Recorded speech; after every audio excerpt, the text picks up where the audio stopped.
મહાનગરપાલિકા દ્વારા વિકાસના નામે ભેસ્તાન પાસે 34 કરોડના ખર્ચે એક નવો બ્રિજ તૈયાર કરવામાં આવ્યો છે, પરંતુ આ બ્રિજ અત્યારે શહેરીજનો માટે મજાક સમાન બની ગયો છે। વડોદરાથી કરડવા તરફ જતા માર્ગ પર વાહન ચાલકો 600 મીટરના બ્રિજના એક છેડેથી ચડીને બીજા છેડે ઉતરે તો છે, પરંતુ ત્યાંથી તેમને પાછા ફરવું પડે છે। આ પાછળનું કારણ એવું છે કે તંત્ર દ્વારા તૈયાર કરાયેલા બ્રિજનું ઉદ્ઘાટન તો કરી દેવાયું, પરંતુ બ્રિજની સામે રેલવે લાઇન ક્રોસ કરતો કનેક્ટિંગ બ્રિજ હજુ સુધી બન્યો જ નથી, જેના કારણે વાહન ચાલકો 600 મીટરો બ્રિજ ક્રોસ કર્યા પછી અટવાઈ જાય છે। ઉલ્લેખનીય છે કે આ દ્રશ્યો જોઈને એવું લાગે છે કે જાણે બાળકો બગીચામાં લપસણી ખાવા દાદર ચડીને આવે છે અને ત્યાંથી નીચે ઉતરીને ફરી પાછા લપસણી ખાવા આવી જાય છે। રેલવે ટ્રેક પાર કરવાની કોઈ વ્યવસ્થા ન હોવાથી આ બ્રિજ હાલ માત્ર શોભાના ગાંઠિયા જેવો સાબિત થઈ રહ્યો છે। જો આ રેલવે બ્રિજ સમયસર બની ગયો હોત તો વેસુને નેશનલ હાઈવે નંબર 48 સાથે સીધું જોડાણ મળ્યું હોત।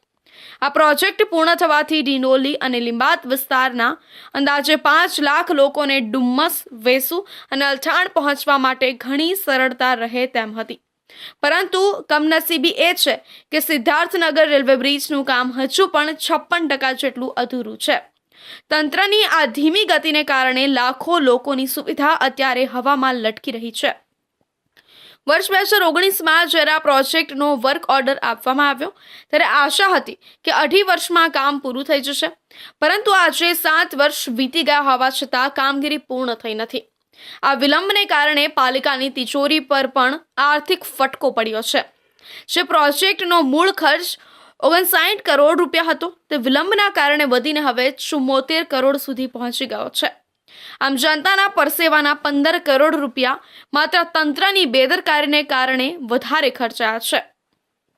23 જાન્યુઆરીએ કેન્દ્રીય મંત્રી CR પાટીલ દ્વારા આ બ્રિજનું ઉદ્ઘાટન તો કરી દેવામાં આવ્યું છે, પરંતુ સ્થાનિકો માટે આ માત્ર એક ફોટો ઓપોર્ચ્યુનિટી જેવું છે। બ્રિજ ઉતર્યા પછી તુરંત ડાયવર્ઝન આપી દેવામાં આવ્યું છે, જે દર્શાવે છે કે આયોજનમાં કેટલી મોટી ખામી છે। લોકો ઉમંગભેર બ્રિજ પર ચડે છે તો ખરા, પણ અંતે રેલવે ટ્રેક જોઈને નિરાશ થઈ યુ-ટર્ન લે છે। શું માત્ર વાહવાહી મેળવવા માટે જ આવા અધૂરા આયોજન સાથે ઉદ્ઘાટન કરાયું? સ્થળ પરની સ્થિતિ જોતા સ્પષ્ટ જણાય છે કે નિર્માણાધીન રેલવે ફ્લાયઓવરનું કામ લાંબા સમયથી બંધ હાલતમાં છે। રેલવે ટ્રેક પસાર કરવા માટે કોઈ પુલ ન હોવાથી કેટલાક જોખમી દ્રશ્યો પણ જોવા મળી રહ્યા છે। લોકો સાયકલ લઈને કે પગપાળા રેલવે ટ્રેક ક્રોસ કરી રહ્યા છે, જે ગમે ત્યારે જીવલેણ અકસ્માત નોતરી શકે છે। વહીવટી તંત્ર દ્વારા આ જોખમમાં સામે આંખ આડા કાન કરવામાં આવી રહ્યા હોય તેવું સ્પષ્ટપણે અહીં દેખાઈ રહ્યું છે। સ્થાનિક રહીશોની એક જ માંગ છે કે વહેલી તકે રેલવે ક્રોસિંગ બ્રિજનું કામ પૂર્ણ કરવામાં આવે, જેથી આ લપસણી જેવો બ્રિજનો સાચો ઉપયોગ થઈ શકે। કરોડોના ખર્ચે બનેલો આ પ્રોજેક્ટ અત્યારે તો માત્ર કાગળ પર જ વિકાસની વાતો કરે છે, વાસ્તવમાં તે લોકોના સમય અને ઈંધણ બગાડવાનું સાધન બની ગયો છે। હવે જોવાનું રહેશે કે તંત્ર જાગે છે કે પછી આ 600 મીટરનો ટુકડો હજુ કેટલા વર્ષો સુધી આમ જ બિનઉપયોગી રહેશે। સુરતની કુલ 16 વિધાનસભા બેઠકોમાં મતદાર યાદી સુધારણાની કામગીરી ચાલી રહી છે, પરંતુ લીંબાદ વિધાનસભા બેઠક આ યાદીમાં અપવાદ બની છે। અન્ય તમામ બેઠકો પર વ્યક્તિગત ધોરણે વાંધા અરજીઓ મળી છે, જ્યારે લીંબાદમાં આશરે 5000થી વધુ વાંધા અરજીઓ રાજકીય હેતુથી કરવામાં આવી હોવાનું સામે આવ્યું છે। ભાજપ કોર્પોરેટર વિક્રમ પાટીલ દ્વારા આ બલ્ક અરજીઓને કારણે વહીવટી તંત્ર પર ભારણ વધ્યું છે અને સ્થાનિક સ્તરે રાજકીય ખેંચતાણ તેજ બની છે। મતદાર જીવિત અને હયાત છતાં ફોર્મ નંબર 7 ભરી વાંધા રજૂ કરાયા। ભાજપના વોર્ડ નંબર 25ના કોર્પોરેટર સામે ગંભીર આક્ષેપ કરવામાં આવ્યા છે। માત્ર લીંબાદ વિધાનસભા મત વિસ્તારમાં 31,000 ફોર્મ નંબર 7 ભરાયા, જેમાં વધુ સંખ્યામાં મતદારો મૃત હોવાથી નામ કમી કરવા ફોર્મ નંબર 7 ભરાયા, ત્યારે મતદારો જીવિત છતાં મૃત જાહેર કરી નામ ભરવા ભાજપ કોર્પોરેટર વિક્રમ પાટીલે ફોર્મ નંબર 7 ભર્યા અને કોંગ્રેસના પ્રભુત્વવાળા વિસ્તારમાંથી વોટ કમી કરવાનો પ્રયાસના આક્ષેપ કરવામાં આવ્યા છે। ત્યારે સલાબતપુરા પોલીસ મથકમાં 228 લોકો દ્વારા લેખિતમાં અરજી કરવામાં આવી છે। મતદારોને મૃત ઘોષિત કરનાર ભાજપના કોર્પોરેટર સામે ગુનો દાખલ કરવા માંગ કરવામાં આવી છે। મોટી સંખ્યામાં મતદારોએ વિરોધ દર્શાવ્યો હતો। અંતર્ગત મતદાર યાદી સુધારણા અભિયાન હેઠળ જે ડ્રાફ્ટ મતદાર યાદી પ્રસિદ્ધ થઈ, જેમાં 163 લિંબાયત વિધાનસભાના મુસ્લિમ સમાજના જે મતદારોના નામ નોંધાઈ ચૂક્યા હતા, આવી ચૂક્યા હતા, એવા નામોની સામે ભારતીય જનતા પાર્ટીના પેટમાં તેલ રેડાયું હોય કે ભારતીય જનતા પાર્ટીએ પોતાની મુસ્લિમ વિરોધી માનસિકતા છતી કરી હોય, એમ એના BLA 1 અને સ્થાનિક કોર્પોરેટર વિક્રમ પોપટ પાટીલે આશરે 30,000 મુસ્લિમ મતદારોની સામે ફોર્મ નંબર 7 ગેરમાર્ગે દોરીને કે પાયા વિહોણા આક્ષેપો કરીને કોઈપણ પ્રકારના પુરાવા રાખ્યા વગર એ ફોર્મ નંબર 7 દ્વારા એના નામ કમી કરવા માટેની વાંધા અરજી મૂકેલ છે, જેની સામે લિંબાયત વિધાનસભાના મુસ્લિમ સમાજમાં સખત વિરોધ છે અને એ મુસ્લિમ સમાજ પોતાના ન્યાય અધિકાર માટે, પોતાનો સંવૈધાનિક અધિકાર કે પોતાની ભારતની નાગરિકતા કોઈ છીનવી ના જાય એના માટે કલેક્ટરશ્રી, ચૂંટણી જે મતદાન અધિકારી છે, નોંધણી અધિકારી છે વિધાનસભાના, એને અને પોલીસ સમક્ષ લેખિતમાં ફરિયાદો કરી છે. અમારા દ્વારા રજૂઆતો થઈ છે. રજૂઆતનો મુખ્ય એ જ છે, મુદ્દો એ જ છે કે જે કોર્પોરેટરે જે BLA 1 પાયા વિહોણા આક્ષેપ કરીને જે વાંધા અરજીઓ મૂકી છે, જેમાં સ્પષ્ટપણે એકરારનામું લખવામાં આવેલું છે કે જે કોઈ તમારે વાંધા અરજી હોય તો એમાં પુરાવા આપવાના હોય છે અને જો પુરાવા ન રજૂ કરો તો તમને 1 વર્ષની સજા અને આર્થિક દંડની જોગવાઈ છે. ચૂંટણી પંચ અને ભારતીય જનતા પાર્ટીને સોની જે ષડયંત્ર હોય એમ આજ દિન સુધી છેલ્લા 1 સપ્તાહથી આ કાર્યવાહી થઈ રહી છે, પરંતુ ચૂંટણી પંચ એટલે કલેક્ટરશ્રી કચેરી દ્વારા આવા વિક્રમ પાટીલની સામે કોઈ પણ કાર્યવાહી થઈ નથી, જે દુઃખદ છે. સમગ્ર મામલે કોંગ્રેસ અને લઘુમતી સમાજના આગેવાન અસલમ સાયકલવાળાનું નિવેદન સામે આવ્યું છે. તેમણે જણાવ્યું કે ભાજપ કોંગ્રેસથી ડઘાઈ ગઈ છે. કોંગ્રેસના નિર્ણાયક મતોનો સફાયો કરવાનો પ્રયાસ કરવામાં આવી રહ્યો છે. ચૂંટણી પંચ અને કલેક્ટરોને રજૂઆત કરી છતાં હજી સુધી કાર્યવાહી નહીં. ત્યારે વધુમાં જણાવ્યું કે ભાજપના ઇશારે કોર્પોરેટર વિક્રમ પાટીલે પુરાવા વિના ફોર્મ નંબર 7 ભર્યા. જીવિત મતદારોને મૃત જાહેર કરી નામ કમી કરવા ફોર્મ નંબર 7 ભર્યા. લિંબાયતમાંથી 31,000થી વધુ ફોર્મ ભરાયા, જે મતદારોનું નામ મતદાર યાદીમાં સામેલ હોવા છતાં ફોર્મ નંબર 7 કયા આધારે ભરાયા? તાત્કાલિક કાર્યવાહી કરવામાં આવે તેવી માંગ કરવામાં આવી છે અને જો કાર્યવાહી નહીં થાય તો ઉગ્ર આંદોલનની ચીમકી પણ ઉચ્ચારવામાં આવી છે. હજુ 3 દિવસ પહેલા સુરતના માંડવી પાસે આવેલા તડકેશ્વરની પાણીની ટાંકી બન્યાને ટેસ્ટિંગમાં જ પડી ગઈ હતી, જે આખા ગુજરાતના પ્રશાસન માટે કાળા ધબ્બા સમાન ઘટના હતી. એ ઘટના બાદ રાજ્ય સરકારે નીચા જોણું થયું હતું અને હજુ પણ તેમાં રોજ કંઈક ને કંઈક નવો ઘટસ્ફોટ થઈ રહ્યા છે. આવો જ એક પાણીની ટાંકી વાળો કિસ્સો સુરતમાં પણ આજે જોવા મળ્યો. આમ આદમી પાર્ટી સુરત શહેર પ્રમુખ તથા સુરત મહાનગરપાલિકાના વોર્ડ નંબર 17ના કાઉન્સિલર ધર્મેશ ભંડેરીએ આજે વડોદની મુલાકાત લીધી હતી. ત્યાં જઈ તેમના ધ્યાને આવ્યું કે વડોદ ગામની પાણીની ટાંકી એકદમ જર્જરિત હાલતમાં છે અને ગમે ત્યારે પડી શકે છે. સુરતના વડોદ ખાતે આવેલી પાણીની ટાંકી જીવતા બોમ્બ સમાન છે. પાણીની ટાંકીના દાદર સંપૂર્ણપણે જર્જરિત જોવા મળ્યા. તંત્ર દ્વારા માત્ર કામગીરીના નામે ટાંકીના આજુબાજુ પાલક બાંધી સંતોષ માની લેવાયો. આમ પાણીની ટાંકી પર માત્ર થીગડાઓ મારવામાં આવ્યા છે અને ઉપરના ભાગમાં હજુ પણ સળિયા દેખાઈ રહ્યા છે. 21 ઓગસ્ટ 2015માં પાણીની ટાંકીનું લોકાર્પણ કરવામાં આવ્યું હતું. તંત્ર મોટી દુર્ઘટનાની રાહ જોઈ રહ્યું હોય તેવું લાગી રહ્યું છે. સુરત જિલ્લાના તડકેશ્વર ખાતે પાણીની ટાંકી ધરાશાયીની ઘટના બાદ પણ સુરતના તંત્રએ શીખ નથી લીધી. ત્યારે પાણી સમિતિ ચેરમેનને ટાંકી બાબતે પૂછવામાં આવતા જણાવ્યું, પાણીની ટાંકીનો રિપોર્ટ નેગેટિવ આવ્યો છે અને પાણીનો સપ્લાય બંધ કરી દેવામાં આવ્યો છે. પરંતુ બંધ પડેલી ટાંકી પણ તંત્ર ઉતારવા માટે આળસ ખાઈ રહી છે. ધર્મેશ ભંડેરીએ આ મુદ્દે જણાવ્યું હતું કે સુરત મહાનગરપાલિકામાં ભારતીય જનતા પાર્ટીના શાસનને 30 વર્ષથી વધુ સમય થઈ ગયો છે અને આ સમયગાળા દરમિયાન ભ્રષ્ટાચારના અનેક ઉદાહરણો સામે આવ્યા છે. વડોદ વિસ્તારની પાણીની ટાંકી, જેનું લોકાર્પણ 21 ઓગસ્ટ 2015ના રોજ તત્કાલીન મેયર નિરંજનભાઈ જાજમેરાના હસ્તે કરવામાં આવ્યું હતું. તે માત્ર 10 વર્ષ અને 5 મહિના એટલે કે 10.5 વર્ષમાં જ જર્જરિત હાલતમાં જોવા મળી રહી છે. વધુમાં જણાવ્યું હતું કે ટાંકીની હાલત એવી છે કે તે કોઈ પણ સમયે ધરાશાયી થવાની શક્યતા છે, જેના કારણે સ્થાનિક નાગરિકોના જીવને ગંભીર જોખમ ઊભું થયું છે. ધર્મેશ ભંડેરીએ પ્રશ્ન ઉઠાવ્યો કે સુરત શહેરના નાગરિકો પોતાના પરસેવાની કમાણીમાંથી ટેક્સ ભરે છે, તો શું એ માટે કે અસુરક્ષિત અને આ પ્રકારના કામો કરવામાં આવે? આ ટાંકીની હાલત સ્પષ્ટ રીતે દર્શાવે છે કે ગુણવત્તા વિહીન કામ અને ભ્રષ્ટાચારને કારણે જાહેર સંપત્તિ બગડી રહી છે. ધર્મેશ ભંડેરીએ આ મુદ્દે માંગ કરી હતી કે વડોદની પાણીની ટાંકીની તાત્કાલિક તકનીકી તપાસ કરવામાં આવે, નાગરિકોની સુરક્ષા માટે જરૂરી હોય તો ટાંકી ઉતારી લેવામાં આવે અને ભ્રષ્ટાચાર માટે જવાબદાર અધિકારીઓ અને કોન્ટ્રાક્ટરો સામે કડક કાર્યવાહી કરવામાં આવે. સુરત મહાનગરપાલિકાના ભારતીય જનતા પાર્ટીના શાસનને 30 વર્ષ કરતાં વધારે સમય થઈ ગયો અને 30 વર્ષના સમયમાં ભ્રષ્ટાચારના અનેક ઉદાહરણ આપણે જોયા છે. ત્યારે સુરત મહાનગરપાલિકાની વડોદ ખાતેની આ પાણીની ટાંકી જે આજથી 10 વર્ષ પહેલા બની હતી, જે ટાંકીને આપણે જોઈ શકો છો કેવી દયનીય હાલત છે. આ પાણીની ટાંકી ગમે ત્યારે પડી જાય એમ છે.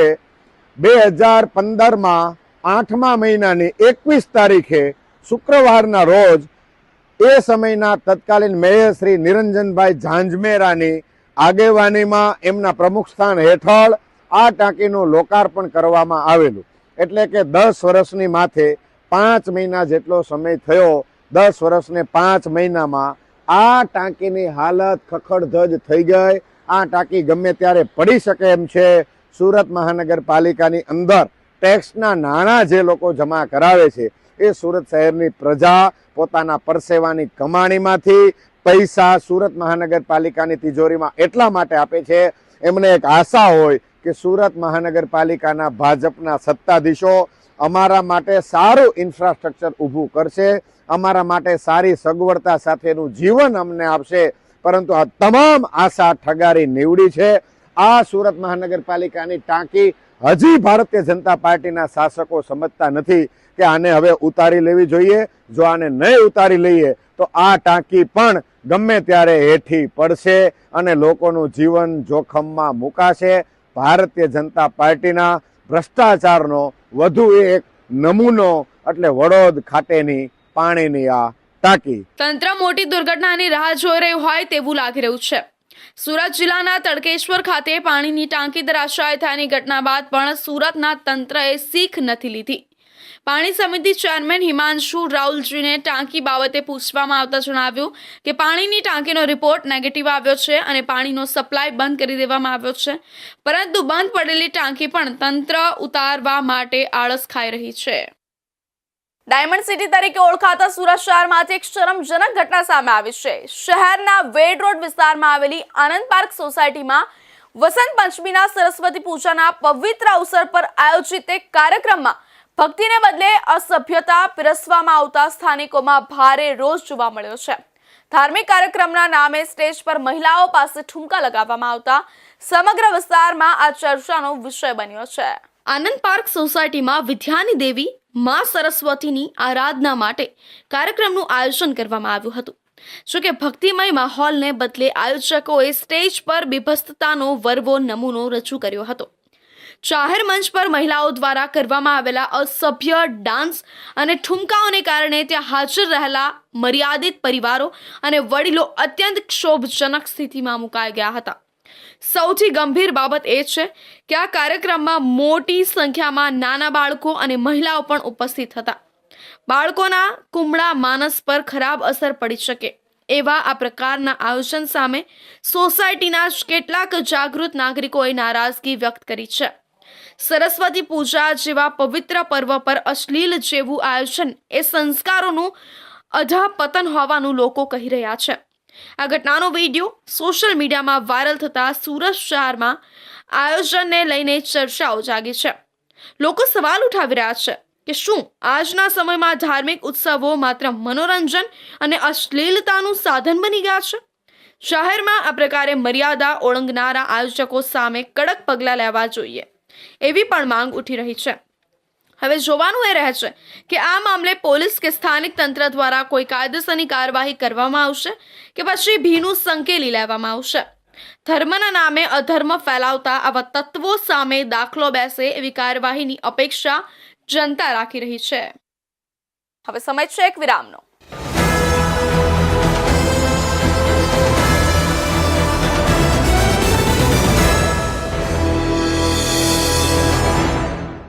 મુદ્દાઓ છે દેશના, પેનલ પર થશે ચર્ચા, વાતમાં થશે સ્પષ્ટ સંવાદ. અમે લાવીએ છીએ તમારા પ્રશ્નોને મંચ પર.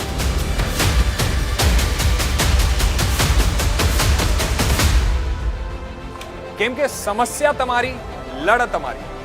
જુઓ મારી સાથે ફક્ત ઇન્ડિયા ન્યૂઝ ગુજરાત પર.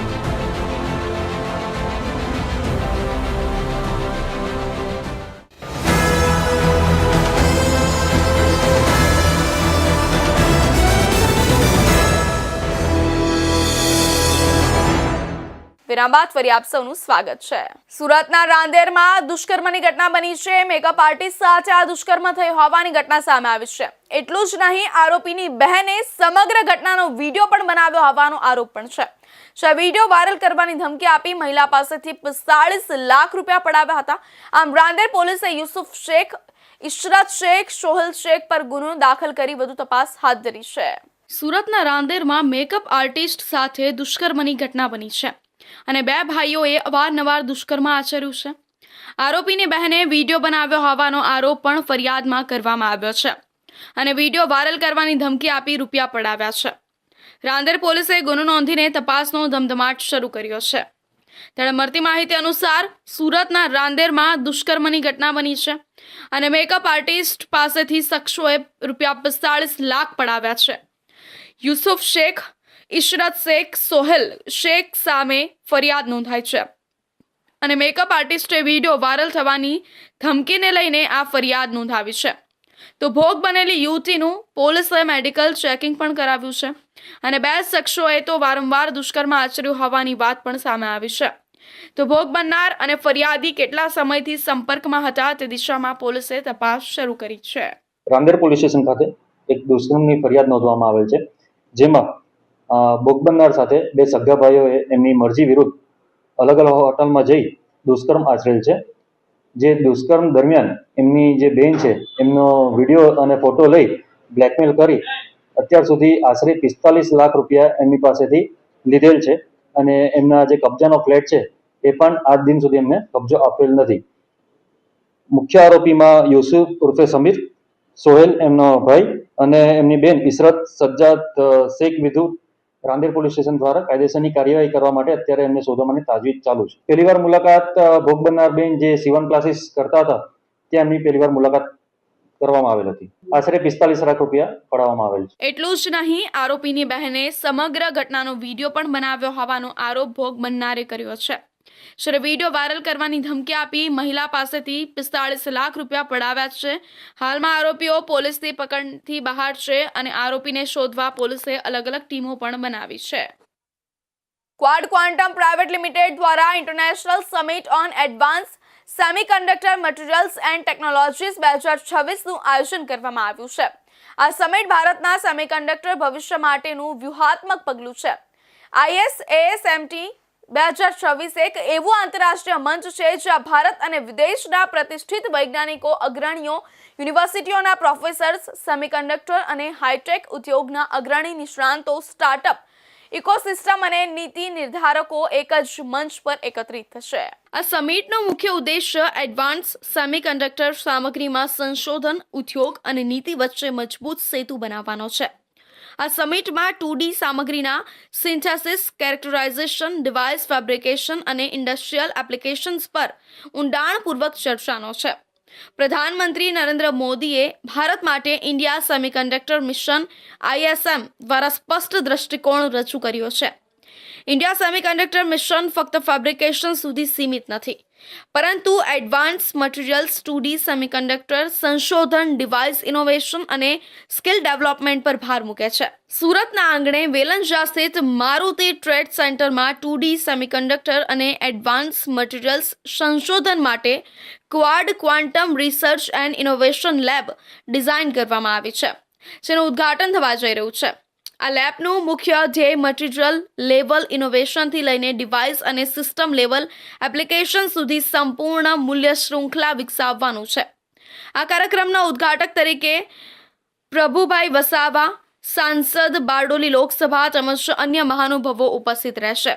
તે અમારા માટે વિશેષ ગૌરવની બાબત છે. તેમની ઉપસ્થિતિ અને માર્ગદર્શનથી Quad Quantum research and innovation લેબનું ઉદ્ઘાટન માત્ર એક ઔપચારિક કાર્યક્રમ નથી, પરંતુ ભારતના સેમિકન્ડક્ટર અને ડીપ ટેક ભવિષ્ય માટે પ્રેરણાત્મક સંદેશ બનશે. લેબમાં 2D સામગ્રી જેમ કે ગ્રાફીન, ટ્રાન્ઝિશન મેટલ, ડાયક્લોઝેનાઇટ્સ અને મેક્સેનેન્સ અને હાઇબ્રિડ નાનો મટીરિયલ્સ પર અદ્યતન સંશોધન કરવામાં આવશે. આપણે 25 તારીખના રોજ સુરત ખાતે વેલંજા 4 રસ્તા પર એક લેબનું ઉદ્ઘાટન કરવા જઈ રહ્યા છે. 2D lab, 2D semiconductor lab. આ જમાનો સેમિકન્ડક્ટર ઇન્ડસ્ટ્રીનો છે. આ ટેકનોલોજીના આ જમાનામાં સાથે રહેવા માટે થઈને R&D ખૂબ જરૂરી છે. એ બેઝ પર આપણે જે સબમિટ કરીએ છીએ એમાં લેબોરેટરીનું ઉદ્ઘાટન તો છે જ તે, પણ સાથે સાથે એક ઇન્ટરનેશનલ કોન્ફરન્સ આપણે સેમિકન્ડક્ટર વિશે કરી રહ્યા છીએ, જેની અંદર ઓલ ઓવર વર્લ્ડમાંથી 2 સ્પીકર યુએસથી આવે છે, એક ચાઇનાથી આવે છે, અને બાકીના જે સાઉથ ગુજરાત, સાઉથ ઇન્ડિયા, જુદા જુદા રાજ્યમાંથી પણ 25 જેટલા લોકો આવશે અને 50 જેટલા સ્ટુડન્ટ બહાર ગુજરાત સિવાય બહારથી આવશે. સામાન્ય રીતે 200 થી 250 લોકોની આ મિટિંગ છે, જે આખો દિવસ સેમિનાર ચાલશે અને એની અંદર સેમિકન્ડક્ટર અને એના વિશેના ખૂબ અગત્યના લેક્ચરો ચાલશે. આના કારણે આપણને ટેકનોલોજી અપડેટ કરવાની તક મળશે અને આપણે આને કારણે ઘણી બધી ઇન્ડિયા માટે પ્રોડક્શન લાઈન ખુલ્લી થશે. ઘણા બધા R&D એવા છે કે જે વાંચ્યા છે, એને કોમર્શિયલાઇઝ કે ઇન્ડસ્ટ્રીયલાઇઝ ન કરતો R&D નો કોઈ મતલબ નથી. આપણે R&D કરીને એને કોમર્શિયલાઇઝ કરવા માટે પણ ઘણી બધી સુવિધા ઊભી કરવા માટે જઈ રહ્યા છીએ. ક્વાડ ક્વોન્ટમ 2D લેબ ઉદ્યોગ કેન્દ્રિત સંશોધન પર ભાર મૂકે છે. આ lab academic institutions, global research organisations અને ઇન્ડસ્ટ્રી પાર્ટનર્સ સાથે સંયુક્ત સંશોધન માટે ખુલ્લું મંચ પૂરું પાડશે. આ લેબ ભારતમાં ખાનગી ક્ષેત્ર દ્વારા સ્થાપિત થયેલી સૌથી અદ્યતન 2D સેમિકન્ડક્ટર સંશોધન સુવિધાઓમાંની એક છે. આ પહેલ દ્વારા વિદ્યાર્થીઓને વૈશ્વિક સ્તરની સંશોધન સુવિધાઓ મળશે, તેમજ PhD, પોસ્ટ ડોક અને ડીપ ટેક સ્ટાર્ટઅપ્સને પ્રોત્સાહન મળશે. એકેડેમિક ઇન્ડસ્ટ્રી ગેપ ઘટશે અને ભારતમાંથી વૈશ્વિક ટેકનોલોજી લીડર્સ ઊભા થશે. સુરતના બાલ વિસ્તારમાં આવેલા એક શાળાના એન્યુઅલ ફંક્શન દરમિયાન મિસમેનેજમેન્ટના કારણે ભારે મારામારી બની હતી. બેઠક વ્યવસ્થા અને કાર્યક્રમ સંચાલનમાં ખામીઓ સર્જાતા વાલીઓ અને હાજર લોકો વચ્ચે રોષ ઉગ્ર બની ગયો અને વાત જોતજોતામાં બોલાચાલી મારામારીમાં ફેરવાઈ ગઈ. સમગ્ર ઘટનાનો વિડીયો સોશિયલ મીડિયામાં વાયરલ થઈ રહ્યો છે, જેમાં લોકો એકબીજાની સાથે ઝપાઝપી કરતા જોવા મળે છે. બાલ વિસ્તારમાં એન્યુઅલ ફંક્શન દરમિયાન મિસમેનેજમેન્ટને લઈને ભારે મારામારીની ઘટના સામે આવી છે. બેઠક વ્યવસ્થા અથવા અન્ય કાર્યક્રમોના સંચાલનમાં ખામી સર્જાતા મામલો ઉગ્ર બન્યો હતો અને જોતજોતામાં બોલાચાલી મારામારીમાં ફેરવાઈ ગઈ હતી. કાર્યક્રમમાં આનંદ પ્રમોદના બદલે અફરાતફરીનો માહોલ સર્જાયો હતો. ત્યારે મળતી માહિતી અનુસાર સુરતના પોશ ગણાતા એવા પાલ વિસ્તારમાં આવેલી એક શાળાના એન્યુઅલ ફંક્શનમાં ભારે હોબાળો અને મારામારીની ઘટના સામે આવી છે. શાળાના વાર્ષિક મહોત્સવ દરમિયાન સંચાલકો દ્વારા કરવામાં આવેલા મિસમેનેજમેન્ટને કારણે વાલીઓ અને હાજર લોકોમાં રોષ જોવા મળ્યો હતો. બેઠક વ્યવસ્થા અથવા અન્ય કાર્યક્રમોના સંચાલનમાં ખામી સર્જાતા મામલો ઉગ્ર બન્યો હતો અને જોતજોતામાં બોલાચાલી મારામારીમાં ફેરવાઈ ગઈ હતી. કાર્યક્રમમાં આનંદ પ્રમોદના બદલે અફરાતફરીનો માહોલ સર્જાયો હતો. આ સમગ્ર ઘટનાનો વિડીયો હાલ સોશિયલ મીડિયા પર ખૂબ જ વાયરલ થઈ રહ્યો છે, જેમાં લોકો એકબીજા સાથે ઝપાઝપી કરતા અને બૂમાબૂમ કરતા નજરે પડે છે. આ વિડીયો પાલ વિસ્તારની જ કોઈ શાળાનો હોવાનું ચર્ચાઈ રહ્યું છે. જોકે વાયરલ થયેલા વિડીયોની સત્યતા કે તારીખ બાબતે મીડિયા કોઈ પુષ્ટિ કરતું નથી. આ ઘટનાને પગલે શિક્ષણ જગતમાં ચર્ચા જાગી છે કે મોટા પાયે આયોજન કરતી શાળાઓએ સુરક્ષા અને વ્યવસ્થાના પૂરતા પગલાં લેવા જોઈએ, જેથી આવા અપ્રિય પ્રસંગો ટાળી શકાય. સુરતના કાપોદ્રા પોલીસ સ્ટેશન વિસ્તારમાં 2 વર્ષ અગાઉ થયેલી લૂંટના ગુનામાં ફરાર રહેલા વોન્ટેડ આરોપીને સુરત શહેર ક્રાઇમ બ્રાન્ચે ઝડપી પાડ્યો છે. ફર્નિચરનું કામ કરાવવાના બહાને ફરિયાદીને બોલાવી લૂંટ કરીને નાસી ગયેલો આરોપી લાંબા સમયથી પોલીસ પકડથી દૂર હતો. પોલીસ કમિશનર સુરત શહેર અને સંયુક્ત પોલીસ કમિશનર ક્રાઇમ બ્રાન્ચના આદેશ અનુસાર શહેરમાં થયેલા ગંભીર ગુનાઓમાં સંડોવાયેલા ફરાર આરોપીઓને ઝડપી પાડવા ક્રાઇમ બ્રાન્ચ દ્વારા વિશેષ કામગીરી હાથ ધરવામાં આવી હતી. નાયબ પોલીસ કમિશનર ક્રાઇમ બ્રાન્ચ તથા મદદનીશ પોલીસ કમિશનરની સૂચના હેઠળ DCB પોલીસ સ્ટેશનની ટીમ સક્રિય રીતે તપાસ કરી રહી હતી. આ દરમિયાન ક્રાઇમ બ્રાન્ચના આર્મ્સ સ્ક્વોડને મહત્વની માહિતી મળી હતી કે કાપોદ્રા પોલીસ સ્ટેશનમાં નોંધાયેલા લૂંટના ગુનામાં સંડોવાયેલા અલફરાન પઠાણ નામનો આરોપી અમદાવાદમાં છુપાઈને રહે છે. આરોપી વિરુદ્ધ નામદાર કોર્ટ દ્વારા CRPC કલમ 70 મુજબ વોરંટ પણ જારી થયેલું હતું. મળેલી માહિતીના આધારે ક્રાઇમ બ્રાન્ચની ટીમ અમદાવાદ પહોંચી અને CTM રોડ વિસ્તારમાંથી આરોપીને ઝડપી સુરત લાવવામાં આવ્યો. પોલીસ પૂછપરછ દરમિયાન આરોપીએ કબૂલાત કરી કે તેણે પોતાના સાગરીતો સાથે મળીને ફરિયાદીને ફાર્મ હાઉસમાં ફર્નિચરનું કામ કરાવવાના બહાને કારમાં બેસાડી કાપોદ્રાથી પલસાણા તરફ લઈ જઈ ખેતરમાં માર મારી ડરાવી ધમકાવી મોબાઈલ ફોન, રોકડ રકમ અને UPI પિન મેળવી હતી. બાદમાં ફોન પે મારફતે અલગ અલગ ટ્રાન્ઝેક્શન કરીને કુલ રૂપિયા 1,09,100ની લૂંટ કરી નાસી ગયો હતો. પકડાયેલા આરોપીઓનું નામ અલફરાન ઉર્ફે ફરહાન મહેમૂદ ખાન પઠાણ છે, જે અમદાવાદનો રહેવાસી છે. આરોપી વિરુદ્ધ કાપોદ્રા પોલીસ સ્ટેશનમાં IPC કલમ 393 અને 114 હેઠળ ગુનો નોંધાયેલો છે. આ રીતે ક્રાઇમ બ્રાન્ચે 2 વર્ષથી ફરાર રહેલા આરોપીને ઝડપી લઈ કાયદેસરની કાર્યવાહી માટે કાપોદ્રા પોલીસને સોંપી દીધો છે. સુરત ઉધના કારખાના આગ મામલામાં સારવાર દરમિયાન સિવિલ હોસ્પિટલમાં 2 કારીગરોના મોત નીપજ્યા છે. ત્યારે ઉધના ભાટીના ખાતે પ્લાસ્ટિકના દાણા બનાવતા કારખાનામાં આગ લાગી હતી. આગ લાગતા કારખાનામાં કામ કરતા કારીગરોમાં દોડધામ મચી હતી. ત્યારે આગની ઝપેટમાં 5 કારીગરો ગંભીર રીતે દાઝી ગયા હતા અને દાઝી ગયેલા તમામને સારવાર અર્થે સિવિલ હોસ્પિટલમાં ખસેડાયા હતા. સારવાર દરમિયાન 5 પૈકી 2 કારીગરોના મોત નીપજ્યા છે. ત્યારે ગંભીર રીતે દાઝી ગયેલા 22 વર્ષીય નીરજ બલિયમ ચમાર અને 32 વર્ષીય અમીર સાદિક મોહમ્મદનું મોત નીપજ્યું છે. ત્યારે ઉધના પોલીસે ગુનો નોંધી કાર્યવાહી હાથ ધરી છે. સુરત શહેરના ઔદ્યોગિક વિસ્તાર ઉધનામાં એક પ્લાસ્ટિકના સ્ક્રેપના કારખાનામાં લાગેલી ભીષણ આગે 2 નિર્દોષ કામગારોનો ભોગ લીધો છે. આગમાં ગંભીર રીતે દાઝી ગયેલા 5 કામદારો પૈકી 2ના કરુણ મોત નીપજ્યા છે, જ્યારે અન્ય 3 ખાનગી હોસ્પિટલમાં જીવન મરણ વચ્ચે ઝોલા ખાઈ રહ્યા છે. પ્રાથમિક માહિતી મુજબ ઉધના વિસ્તારમાં આવેલા એક પ્લાસ્ટિકના સ્ક્રેપના ગોડાઉનમાં અચાનક આગ ભભૂકી ઉઠી હતી. પ્લાસ્ટિક જેવી જ્વલનશીલ વસ્તુઓને કારણે આગે જોતજોતામાં વિકરાળ સ્વરૂપ ધારણ કર્યું હતું. આગ દરમિયાન ગોડાઉનમાં એક જોરદાર બ્લાસ્ટ પણ થયો હતો, જેના કારણે ત્યાં કામ કરી રહેલા 5 કામદારો આગની લપેટમાં આવી ગયા હતા અને ગંભીર રીતે દાઝી ગયા હતા. मैं बम्बई में था, मुझे पता मिली कि आग लग गई है कंपनी में और तुम्हारा भाई जल गया है, उसको एडमिट किया गया है. तो मैं वहाँ से आया, मैं यहाँ जब गाड़ी पे बैठा था वहाँ पे तो पता मिली मुझे कि वो एक्सपायर हो गया. 5-6 लोग जले थे, जिसमें से 3 अभी एडमिट है और 2 की डेथ हो गई. आमिर नाम था उसका, मेरे चाचा का लड़का था. वो प्लास्टिक का दाना बन रहा था, वो 1 साल से काम कर रहा था उसमें. 2 बच्चे हैं उसके, बीबी है, और मांग हमारी ये है कि उसके बच्चों को देखें और उसकी बीवी को देखें बस. આગની ઘટના બાદ તમામ 5 દાઝી ગયેલા કામદારોને તાત્કાલિક ખાનગી હોસ્પિટલમાં સારવાર અર્થે ખસેડવામાં આવ્યા હતા, જ્યાં સારવાર દરમિયાન 2 કામદારોના મોત નીપજ્યા હતા. આ ઘટનાને પગલે ઉધના પોલીસે તાત્કાલિક ધોરણે તપાસનો ધમધમાટ શરૂ કર્યો છે. આગ કયા કારણોસર લાગી, ફાયર સેફટીના નિયમોનું પાલન થયું હતું કે નહીં અને બ્લાસ્ટ પાછળનું ચોક્કસ કારણ શું હતું તે દિશામાં પોલીસે તપાસ શરૂ કરી છે. તો આ હતા અત્યાર સુધીના મહત્વના સમાચાર. વધુ સમાચારો માટે જોતા રહેજો ઇન્ડિયા ન્યૂઝ.